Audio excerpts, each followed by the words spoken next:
motivation to post sometimes, okay? But yeah, today I am going to be telling you about my Letterboxd top 4.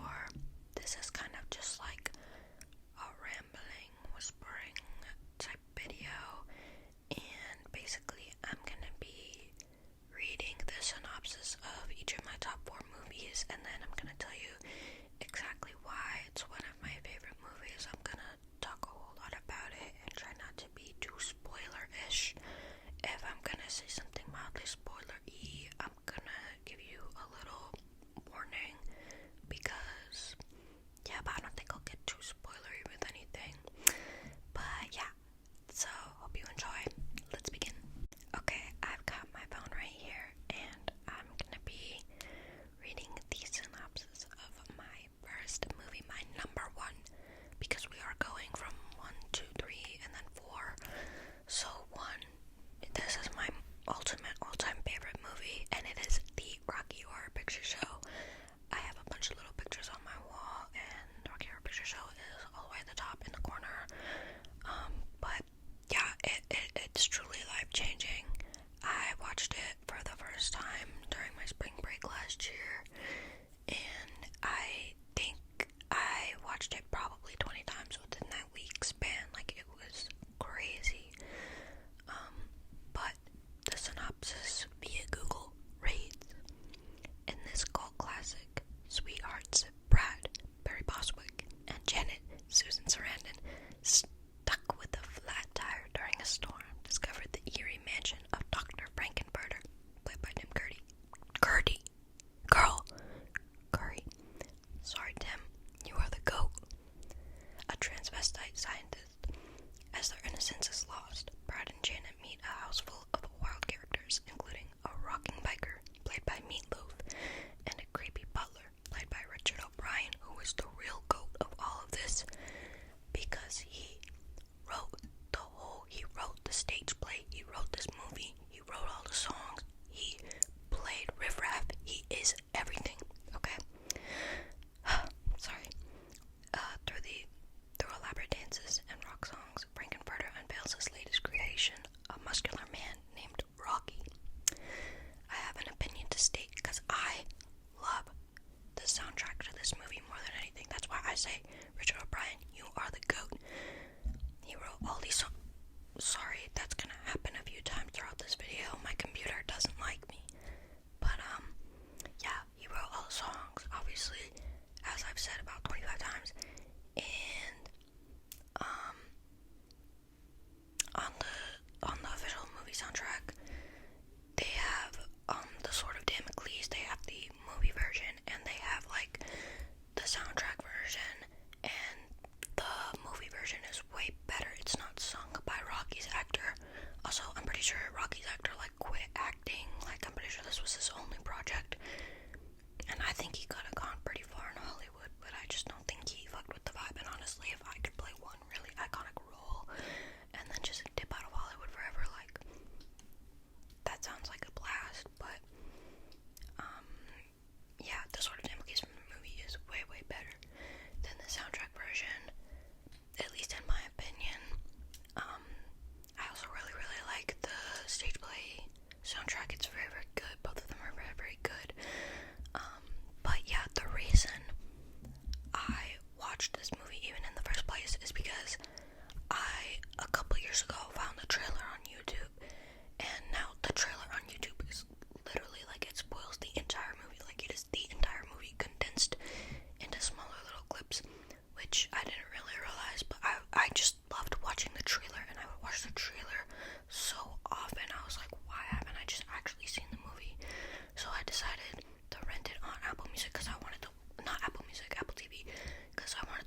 yeah, there's a plot to it. It's not one of those movies, like, I would say is a movie with no plot, or a movie where nothing happens. Like, there are definitely a lot of things happening, and honestly, like, if you just enthrall yourself into the universe of what is going on and kind of just, like, have fun with it, then I think you're gonna have a really good time.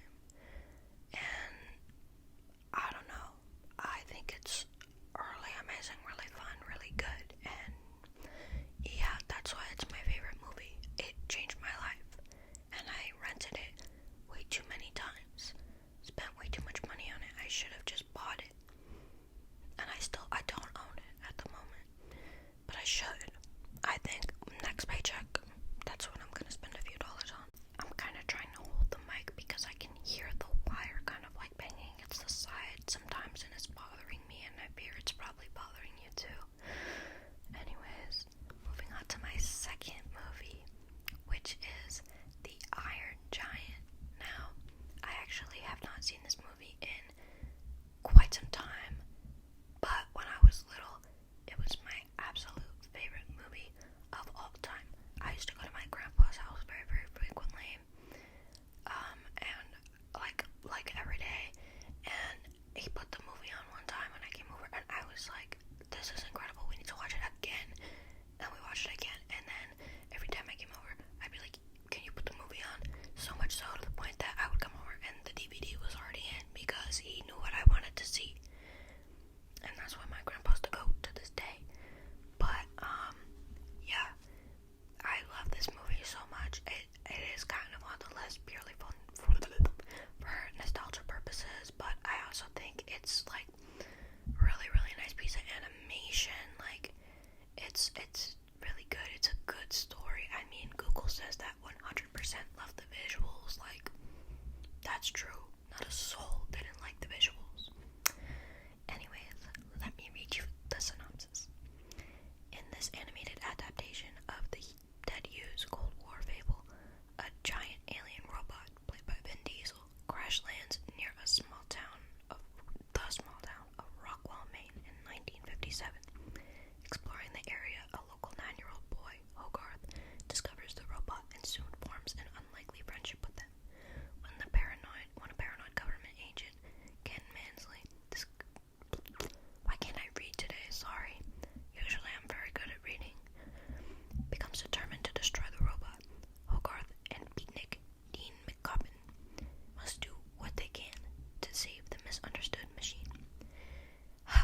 It's a beautiful story. It's very, very heartwarming. So touching. Giant robot becomes best friends with little boy, and he goes to try and save said robot because robot has shown him such kindness.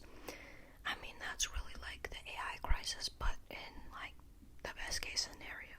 But also, I don't know. I haven't seen this movie in a long time, so I don't think I can speak too much to the plot because, to be honest, I don't remember a lot. But I know it's a very, very good movie, and I should 100% rewatch it soon. Because it's great, and I did find out that Ted Hughes, the man who wrote the book, that was Sylvia Plath's husband. And I didn't know that, but now that I know that, I know that The Iron Giant actually was written by Sylvia Plath. Fun fact, it wasn't written by Ted Hughes, it actually came from Sylvia Plath. Fun fact. Okay, moving on to my third movie. This one I actually discovered very recently, did not know it existed, and that is The Graduate. Because obviously this movie came out in 1967. I've been trying to get into like old Hollywood stuff, and 1967 is definitely not like old Hollywood, but it's older. It's definitely older than me, so I feel like anything older than me I could consider old if I really wanted to. But this movie I was not expecting to like as much as I did, and I also like knowing the lore with Simon and Garfunkel, like hearing Scarborough Fair like literally 3 times in the span of 5 minutes